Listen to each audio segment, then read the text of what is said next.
Hey, my name's Tony Scodwell. I make Scodwell USA Trumpets and flugelhorns. I kind of want to show you around and give you an idea what I do with my horns that makes them a little bit special. Follow me down.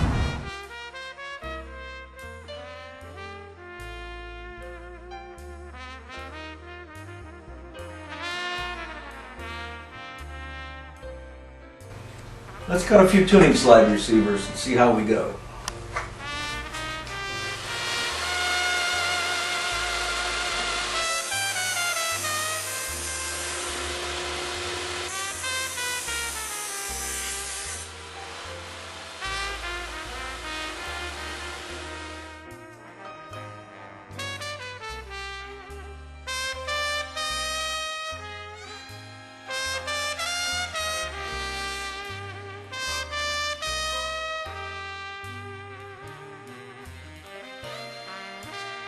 One of the things that's critical, as far as I'm concerned, the venturi, the opening of the lead pipe. I'd like to tell you what that is, but that's a secret. But it has to be exact because this is many years of trial.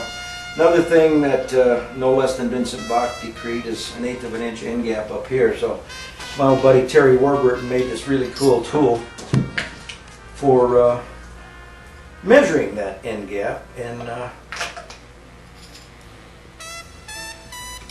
think he's going to start making them again, although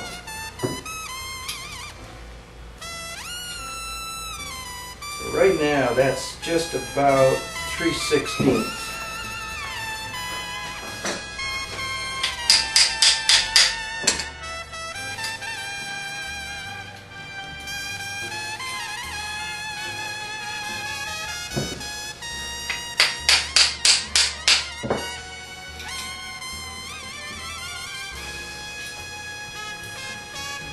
Voila.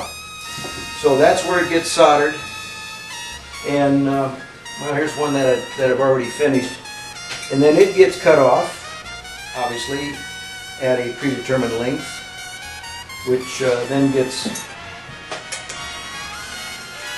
fit into the upper receiver, and then gets put on the valve section. By the way, I do not make valves, obviously, but I certainly have a good supplier. These are some of the best I've ever found in a long time of looking, so I'm quite happy with the quality of them. I see no reason I couldn't possibly spend the money to tool up to make my own pistons, and no need to, because these are really flawless.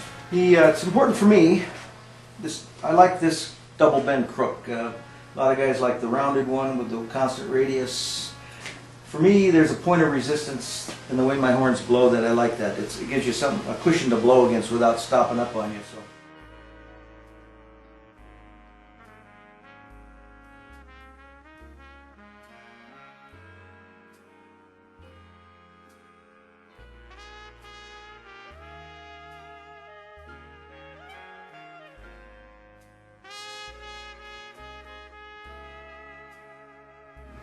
Once we get all this stuff together, lead pipe mounted on, the outer receivers lapped nice and smooth, then it's a matter of mounting it to the valve body.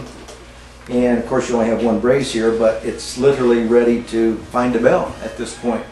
One thing I do, which I know is important, there's no question in my mind, is I anneal my bells prior to the bell being soldered, the bead being soldered. So it's a uniform annealing, front to rear. I like to think the molecules get fully aligned, somewhat like cryogenic, but cryogenic, to me, my experience, it's not as good. So I only do the bell. Sometimes I'll do the lead pipes, but I always do the bells.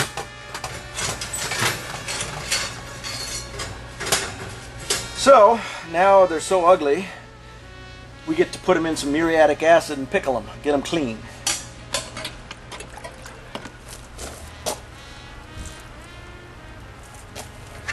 About 30 seconds, that's about all we need.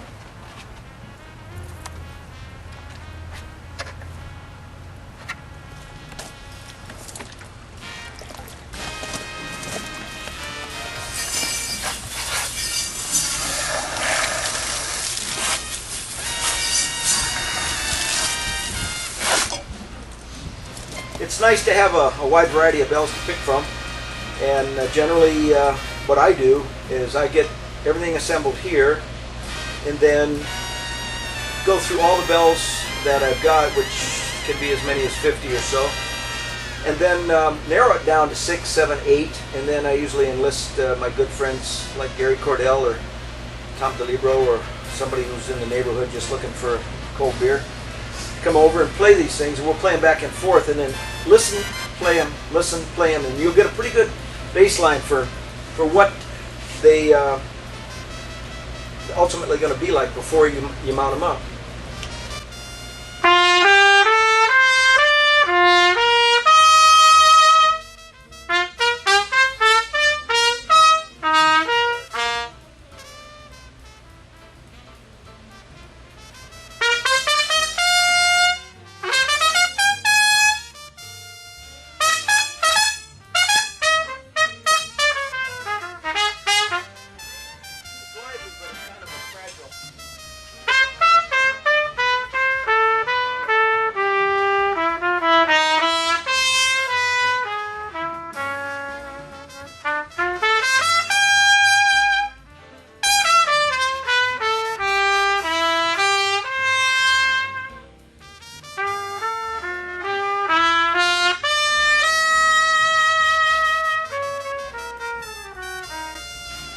That's going to be the one.